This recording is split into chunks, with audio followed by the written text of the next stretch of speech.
Hello, my name is Scott Mathewson, and I'm with SoftChoice, and I'm part of the software-defined data center practice here at SoftChoice. And I'm very excited to be able to talk to you a little bit today about software-defined data center. This is part of our Discovery Workshop series, and we're talking about software-defined data centers and software-defined networking. I'm really excited to be part of SoftChoice at this time, given the fact that we have great relationships with so many vendors in the software and hardware-defined infrastructures out there today that are very popular. So things like Cisco, VMware, and Microsoft Azure, Amazon Web Services, and we've also had quite a lot of partnerships with hardware vendors like Dell and IBM and HP, as well as Nutanix and others. So we have really good relationships and really good expertise within our company, and it's really exciting to be able to come and talk to you guys today a little bit about the software-defined data center. And I wanted to talk to you about kind of a few of the things that we see going on in the market today and the various trends within business. So I would say if you could just leave here with three things today, understand sort of what the landscape is, I guess, in the market around software defined and how software defined affects things like automation and operations within the organization. And then obviously security is the third biggest thing I think that's very important in the automation and security aspects of our IT workloads. And so those are kind of the big things that we're going to talk about today. And I think most customers, the first thing they start looking at when they're looking at their existing operations today is how can we lower cost, right? What can we do in the data center today to decrease costs? Another driver is typically agility, and our customers want the ability to take advantage of new software and new hardware. And they want to get basically doing more with less, right? So to get as much efficiency as they can out of the environment today. Obviously, I think security is probably another massive driver today in anybody looking at new and improved business operations and new investments. Security is huge. It's probably one of the biggest conversations that we have today with our customers is around security. Obviously, with security goes control and visibility.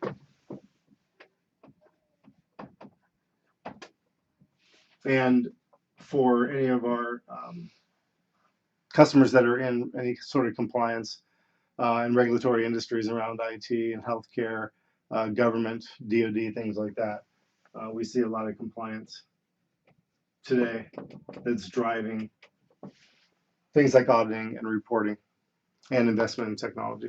So, IT obviously plays a key role in making sure that compliance and security and maintaining, obviously the required service levels that you're going to need for this infrastructure to your business units. And regardless really where those workloads run, that same SLA and those same business drivers are going to be need to be adhered to regardless of where we go. And we know that anytime we achieve these types of goals in IT, will have a direct impact on the business. IT agility does drive business agility. And we know that if we can lower costs and we can do more with less, we obviously free up our funds and our budgets for further business innovation or further investments to grow the business. IT and control and security is probably more critical now than ever. And especially with all the security breaches that have been going on, we see a lot of sensitivity to where corporate assets are being stored, and the protection of those corporate assets is really critical. And I think if we kind of break it down into three areas, looking at the infrastructure and the existing investments that you have today is probably key. Obviously, the applications that are being delivered today, how they're being delivered, and then the users, how they're driving some of the investments of the SLAs in all of these applications and these infrastructures today. And if we look at it sort of in those three areas, we can sort of figure out what makes the most sense to make the investments and where's going to drive the biggest return on investment. So let's look a little bit more at some of the other pieces that come into play here. We know that any approach to software defined has got to start with the current investments today in the infrastructure. It's really where we're going to get the maximum bang for the buck, right? We want to make sure we're making the investment in the current applications that are in the data center today, and we want to leverage any existing investments. and skills. Obviously, we want to make sure we take advantage of all the skills and peoples and process that we have today. And typically, those are run in your private data centers today. And looking at what types of infrastructure investments you've been today, and what some of the business and goals are today, and where we want to go. So if we look at leveraging the existing investments that we've made and leveraging the skill sets that we have today, we want to try to do as much as we can with our investments today. And really, when we talk about looking at software defined or looking at cloud or any other technology like that, which takes advantage of certain characteristics in a public cloud, more and more our users are demanding a public cloud service from the private cloud. So things like pooling, right? Being able to take any kind of hardware, pool it together, and provide a machine for us to use, compute storage when we need it, and as we need it, right? So we can grow and shrink as we need it. The other aspect that's extremely important about most of the public cloud infrastructure is automation, right? So we want to say, I want a virtual machine with this much space, and I want it to have this size, and I want to be able to do this type of operating system. Please, provision that for me on the fly, right? So that key factor in a lot of this is really self-service, and that's where, when we get into self-service, that's really where we start to see a lot of the cost and efficiencies gains, right? Anytime we can use automation to create a truly dynamic on-demand environment, then it has to be fully automated to really get that way. And there's no management by human interaction that you can do, or you want to reduce the amount of that you're doing as much as possible. You would not imagine Google with thousands of administrators running around trying to create infrastructure requests every time they add a Gmail or Google Plus account. So the true automation and the agility of the entire stack of resources is what really makes the financial impacts here. And self-service is really the ultimate driver, because business units, you'll find, will typically go out and consume applications directly in the cloud, right? So if they want to get a VM and they know they have to wait 2 weeks internally to get any kind of environment set up, they'll just go out to AWS and allocate EC3, a few virtual machines, and they're up and running with a small test development environment they can work with. So we want to try to eliminate the amount of shadow IT that's going on, and we want to really drive that same consumer application consumption that customers are used to, both in the cloud and on our phones and other places, app stores. They want to be able to basically bring all of those characteristics that customers are expecting in the public cloud, and we want to make the investments in the existing data center and try to drive software innovation and software-defined services there.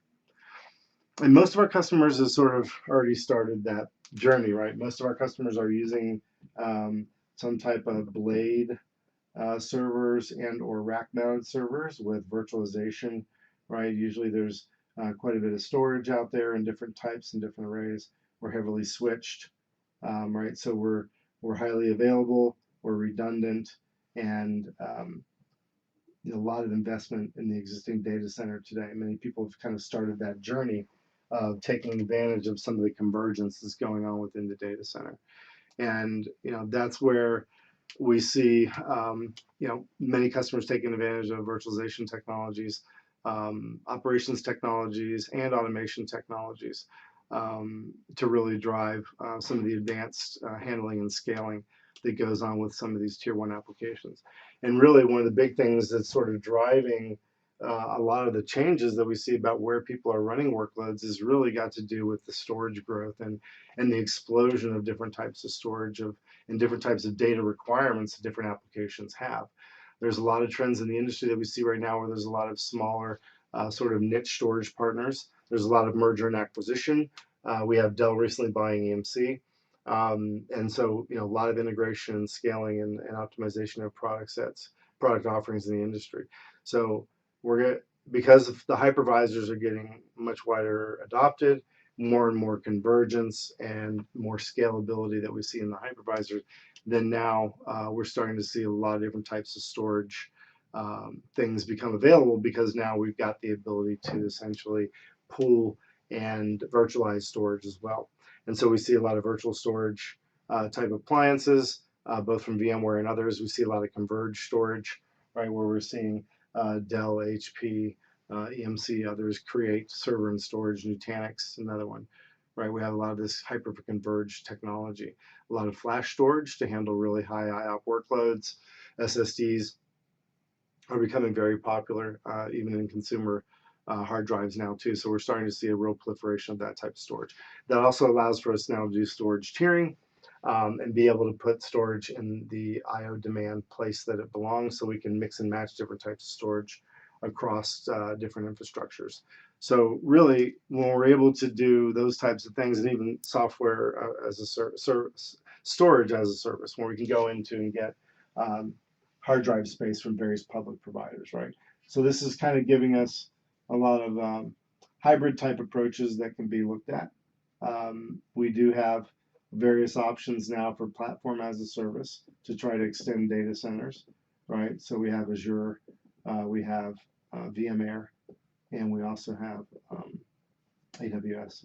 And so those folks are also providing platform as a service too, and allowing us to be able to move, either extend our data center into this space where they offer platform as a service, and be able to basically optimize, when we need resources. So maybe it's burst compute, right, which gives us the elasticity and the scalability, and then really the portability, right? And once we have that, then we're able to sort of kind of change the way our data center is looked at, right? Our data center now sort of becomes, hybrid, public, and private. And now we see secondary data centers popping up, where we can actually do more active to active type workloads now, right? So we see things like stretch clustering technology with vSphere. We see stretch LUN technology with storage, right? And so now we're able to really truly do a lot more than we used to be able to do. And those hybrid approaches to being able to leveraging existing assets and creating new compute workloads when they're needed in the right place at the right time is often really where the most ROI and TCO comes from, because you're getting more of that infrastructure on demand. And you start seeing basically data centers becoming much more like a lot of the providers, where we have a mix of existing hardware suppliers and multiple software sources, as well as multiple policy administration. So we want to try to essentially consolidate and collapse as much of that type of infrastructure as we can, start relying on software to make some of the determination around where workloads sit and how they go.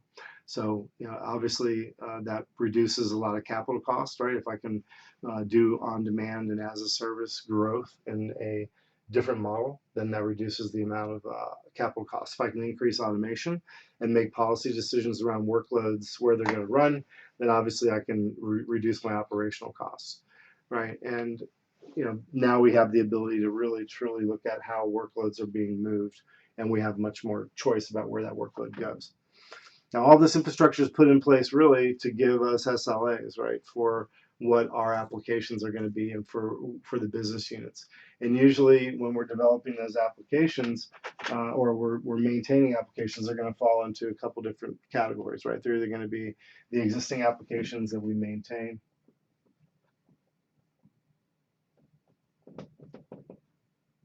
or they're going to be new, right? Net new development. And under the existing category, we've got maintain, and we also have compatibility, right? Because we have to constantly ensure everybody's version is working together, and creates a lot of strain. For the new development, we have to look at new application development languages, and then we have to also look at DevOps and how we move that development process around. And those things are usually going to be driving sort of how we're moving workloads around. For existing applications, we obviously have the ongoing maintenance costs of the older applications. We want to reduce that cost as much as possible. And now, because customers have so many capabilities available to them, it makes sense to modernize or possibly push some of that existing application or new development of applications into some sort of public or hybrid platform to reduce the cost of that. Obviously, if the application development lifecycle is allowing for that. But this move really to a software-defined approach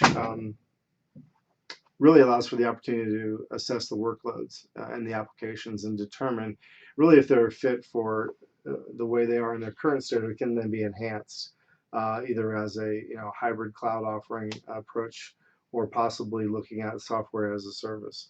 We have a lot of growth in that today around Office 360 and Salesforce and other software as a service type applications that are being offered, where customers are now looking and analyzing their workloads and seeing if maybe they can save money by using a subscription service instead of building out the infrastructure and capital costs. So these newer applications and these and existing applications for that matter have really increased data needs, right? As the line of businesses grow and as they look for different ways to go after new markets with new applications. So all of these things kind of have to be assessed while we look at how we determine how we're going to grow out more and more of the software-defined infrastructure. And if we know we're going to be using software-defined and using policy and automation, then we know that we can provide a certain level of services, common services, right, to our users. And then we can start segmenting sort of what those groups, business units need to be, or where data needs to be segmented, whether it's production, DevOps, maybe tests, development environments, and maybe there's different security levels that are on each one of those. So really, that way we can make sure that when we do deploy either a new application or an existing application, we have certain determined policies that are going to be put in place to make sure that application gets put on to the right platform that's going to save us the most amount of money. So obviously, consumer and business application worlds are converging. So application delivery in business can take the same type of forms that we're used to in the consumer world, right? So we want to be able to see things like storefronts, which has all of our applications in our portals, right? That basically allow the different business units to go in and develop either new applications or consume existing applications into a much more streamlined portal. And using workflow and automation in the initial creation of virtualized machines and grouping things into application groups and applying those application and storage policies around performance and utilization triggers. And now we can also build obviously networking segmentation into that as well from a virtualized perspective. This allows for the workloads to be created and moved to the best performance or the lowest cost location at any time. Now, platform as service is obviously becoming very popular, and it's also making the movement of workloads much easier. And as much user-driven sort of access I can build into those applications, either through a portal or any of the self-service that we're doing around production and development apps, anything I can build into that basically allows us to blueprint applications and blueprint workflows and build a policy to set up an entire infrastructure on the fly with the microsegmentation security policies around networking. And that way, those workloads that are running, we can be ensured of their security, and we can also be ensured that we have rules to allow those workloads to run specifically where we want them to run to protect our data in the best manner possible.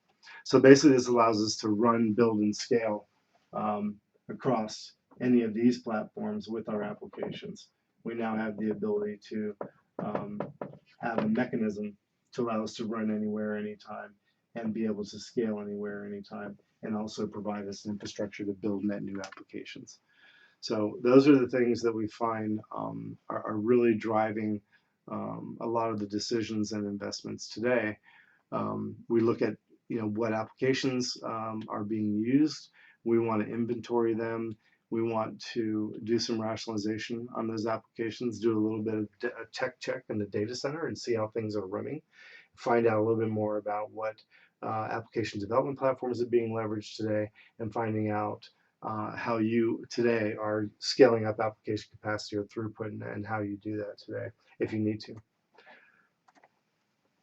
regardless of kind of the final design that you know decide on, we know that the infrastructure has to be compliant, secure, automated, and controlled, right? So we know that even though your data center may stretch around physically with different locations, we know for sure that when we start pulling in all the components of the data center, all the elements that your data center is going to touch, we know it has to be managed. We know it has to be secure, right? It's the only way that we were going to able to ensure the security of where that corporate data is running at any time. And we also have to make sure it's automated. It's also the only way to get really the most amount of return on investment that we can ask for. And automation is really going to be the key. We also want to have control and visibility at each layer in the process. We want to build as much policy-driven interface as we can to between each of those layers. And automation is obviously going to be the clearest path, because if we build it in an automated, secure way, we know that the physical perimeter is really no longer the boundary, right? We know we're going to move applications around, and that application data and the security of that application data really becomes the boundary of the applications that we build and present. And so this has to be really the driving factor from a security perspective. And now, once we're able to wrap that application with security parameters and also cost parameters and storage parameters, we can then determine how that workload is going to run. And that application policy is really kind of what's going to drive that, right? How much data, compute, and networking does that app need? How can those requirements and constraints be applied as needed with policies? I mean, as much automation we can build into that, the more cost reduction we're going to get. The traditional security functions around VLAN, load balancing, and firewalls now can all be brought into the virtualization layer and be applied with predefined policy. And that basically allows us to apply various levels of policy from a security perspective, a compute perspective, and a storage perspective. We can all put that together now across all of our applications, and we can really have good clarity, and we can have good knowledge and security in knowing that those workloads are going to be protected and are going to be the most secure, because we can wrap that micro-segmented policy around the application from a networking and security perspective. And we can make sure that no matter where that application may go, we know that the security boundaries are going to be met. And obviously, we want to make sure that the people in the process aspect of managing all this, as we build more automation and blueprinting and template, we want to make sure that the people and the processes that are in place today are also reviewed, so that we can help drive our customers to a better solution. So the key, I think, here is the lessons learned from what we've experienced with our customers, and looking at what are some of the keys to managing your services today in infrastructure. Have you already been looking at cloud computing and looking at moving workloads out there, and how do those having those capabilities impact some of the decisions and key initiatives that you have today? And really based on all those things, we want to find out how we can bring our expertise to you and help you make some of these building blocks decisions around how you're going to grow and move out to the future in a software-defined world. So I really appreciate your time today. Thanks for coming in and listening to us today. And we'll be presenting our next series real soon, Discovery Series on around software-defined networking. So thanks for your time today. And please feel free to reach out to all of us here at SoftChoice, and we look forward to working with you. Have a good day.